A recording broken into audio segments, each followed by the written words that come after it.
I'm Joe Chiccarelli. I'm a record producer. Grew up on the East Coast, Boston and New York. Live in LA these days and happy making records. I played guitar and bass as a kid, was in a bunch of bands, toured a little bit, played clubs. Nothing ever amounted to anything, but always fascinated with studio, making demos, making records, would record my friends' bands, got into it by buying a tape recorder and then a 4-track tape recorder and, all those things that you do. But somewhere when I was young, I realized that I was not going to be a player. I didn't really have the discipline to practice and really wasn't good at my instruments. So I was lucky that I was still really absorbed by music, but wanted to stay involved, but not in a playing capacity. So luckily, I found the studio. I was fortunate I had a relative that actually owned a recording studio and could hang out there as a kid and did the thing that you do, just pestered the engineer there. He taught me a few things, and eventually I left the East Coast, moved out to California, got a job as an assistant engineer, and slowly but surely built a career. Absolutely, yes. Bill Ferruzzi, the guy that really taught me a lot in the beginning stages. I stayed tight with him for many years. Yeah.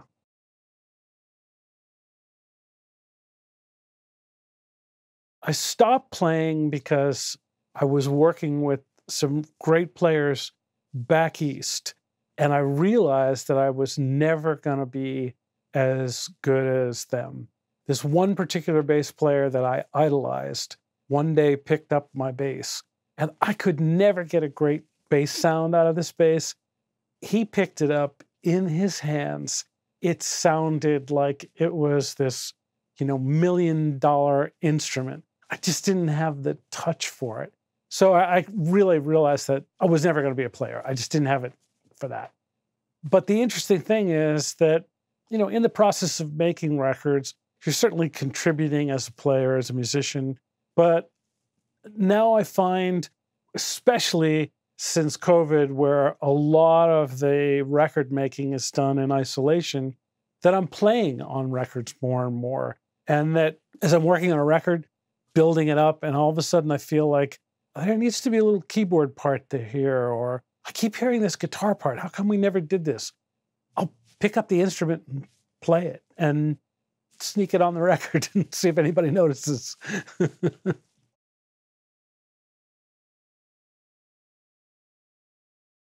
That's a tough question because honestly, I never am. They are never finished to me. They're always lacking. There's always things that can be done better. Every time I hear something, I feel like, I wish I had another 2 weeks. I wish we had another $20,000. I wish we had, more time to do this. I wish we could have overdubbed that string section that we wanted. They're just never complete. To this day, like when something comes on the radio that I've worked on, I dive at the station button and change the station. It usually takes me about 3 years to gain enough objectivity from the time I finish something to hearing it. And then I can start to listen to it as a song that somebody else made and that I wasn't a part of. I don't hear the machinery anymore. I hear it as music.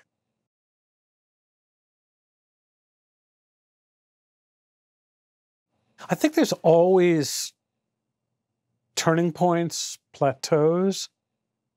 The Frank Zappa situation for me was amazing in that Frank was a rebel. Frank was an outsider. Frank was an independent artist in a time when there was no independent artist. Everybody was major label. He did things his way. He made the kind of music that he wanted. He tried at every juncture to break the rules. And that really showed me that, because I think up until that time, I thought there was a certain, or perhaps only one way that you could make, and certainly only one way that you could record music, you know, that there were rules. And with Frank, it was about breaking the rules and inventing something new and pushing the boundaries. So that was really eye-opening to me, and that really, really changed my life. I mean, I have no fear about doing anything technically, musically. It's just whatever makes the greatest record, that's what you do. Who cares? No one knows the process. Process is invisible to the listener. So just go make something that's exciting.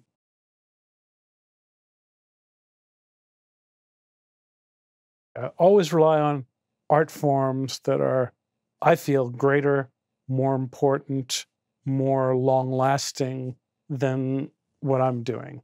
I'm making pop music. It's ephemeral. It's just, it won't be here, you know? So to me, filmmakers, painters, writers, those are people that have long, long-lasting effects on the culture and humanity.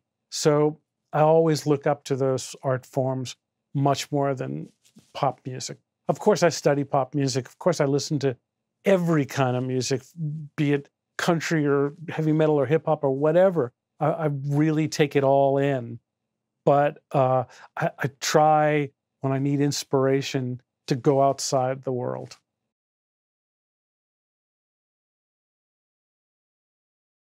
I mean, I think they're all connected. I mean, I think one can be a distraction at times. I mean, I sometimes feel like if I'm deep in getting a sound, I might miss out on some of the musicality, or I might miss out on some of the interpersonal relationships that are going on at the time within a band or artist-producer situation. So they can kind of fight each other. And of course, they all work hand in hand. You know, now technology is such at the core of making music. There's so many things you could do. You know, when I started with 24-track analog, you were kind of limited. You could do anything and everything, but it would take you a long time to do it. You'd have to hook together 37 magic boxes and then, you know, hope that you got something interesting. Now you can get something interesting in 5 minutes. So having the knowledge and having the grasp and hands-on confidence with the technology, that's really important.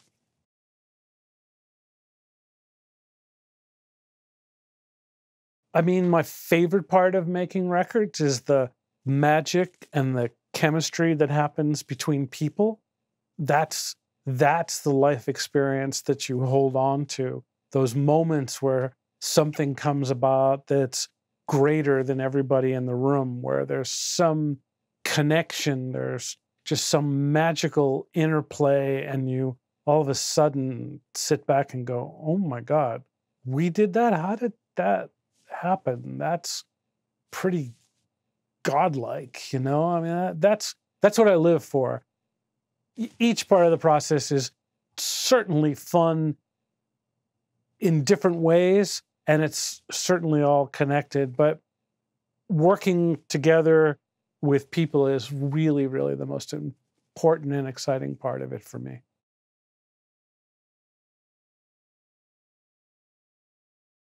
There are certainly songs that have become hits because they happened at a moment in time where they resonated with the culture. They were part of a musical scene, and they almost happened as a groundswell.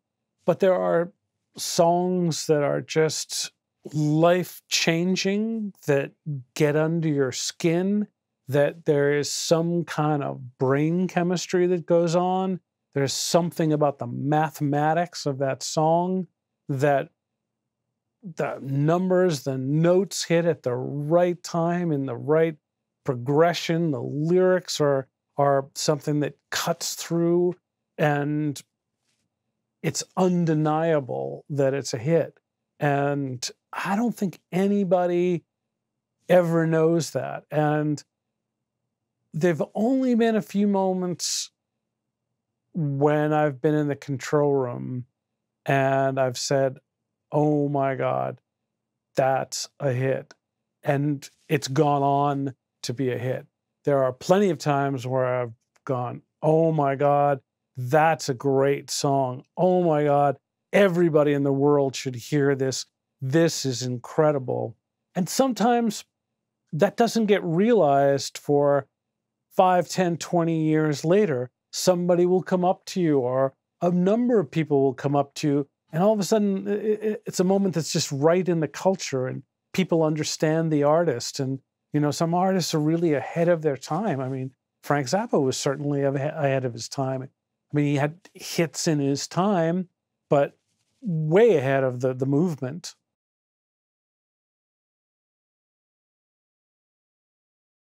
Well, you know, like I say, this is pop culture, and there are things that work at the time. And yes, you can craft and build something that connects at the time. It's really what you define success or what you define a hit record to be. If you're talking about a timeless classic, I'm not sure if those are crafted of the moment records. I like to think that those happen because of some magical event. And I think those are the ones that last the longest.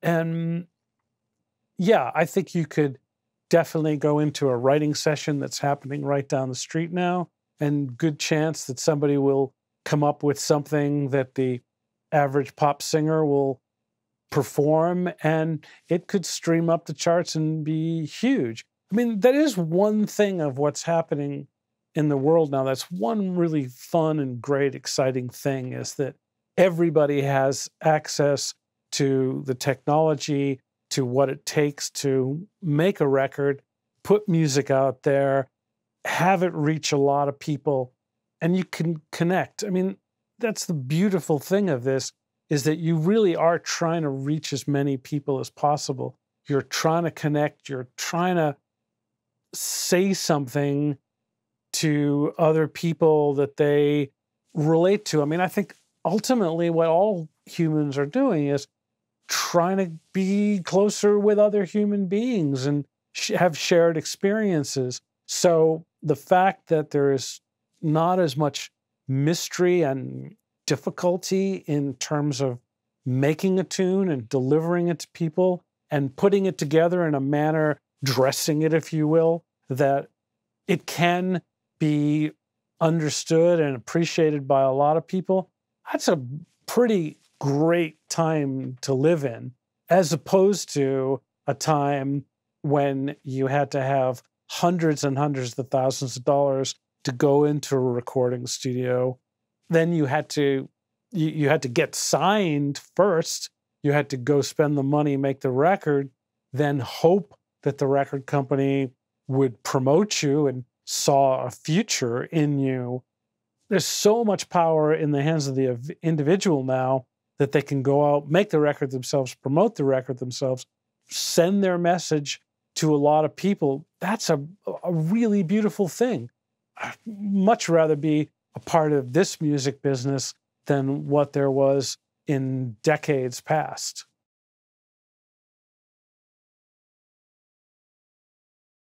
You know, in some ways, they're both the same experience, because I think you treat the unknown artist just like you treat the superstar. You've really got to respect the artist you're working with. And, you know, part of the job as a producer is being a fan of the artist and really protecting them. You know, I think there's a part of me, and I think anybody that makes records, that you're 13 or 14 all your life, and you're that kid in school that is turning your friend on to music that just changed your life, and you're trying to present them with something that in hopes that it might enrich their life.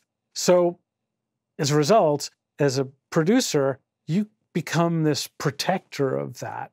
And you get involved with an artist because you want to help them, because you want to protect them, because you want to see them make better music and have that music reach a lot of people.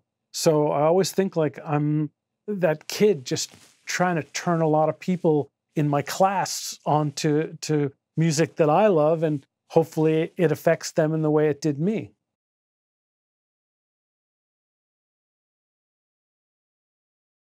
I think I'm really fortunate in being able to do what I love. I mean, I'm really, truly am still the 13-year-old kid that was fascinated by whatever music I was listening to at that time.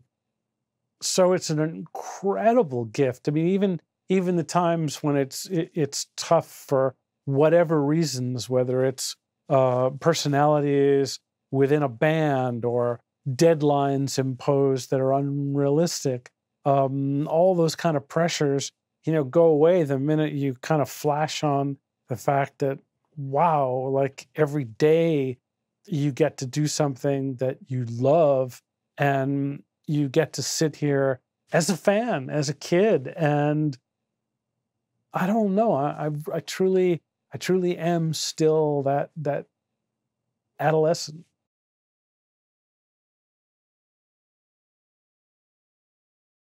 I don't know about it as a business, but I think as a profession, as your life's work, I think you've got to put 120% of your life, of your energy, of your passion into it. And I hope, and maybe I am that naive 13-year-old kid, that people come to you because they see your commitment to it and your level of belief in it. And they know that they can trust that you are indeed putting every bit of your life force into their music. And I do really think about that a lot, when I'm thinking about taking on a project. And it's important to me that I feel like I can connect with the music, I can connect with what the artist is trying to say. I don't always have to connect with the artist as a person. They can have different beliefs or politics than me, but I feel like I have to believe in them as a musician, as somebody that's trying to say something musically, because as long as I do, then I can put every ounce of my soul in their music.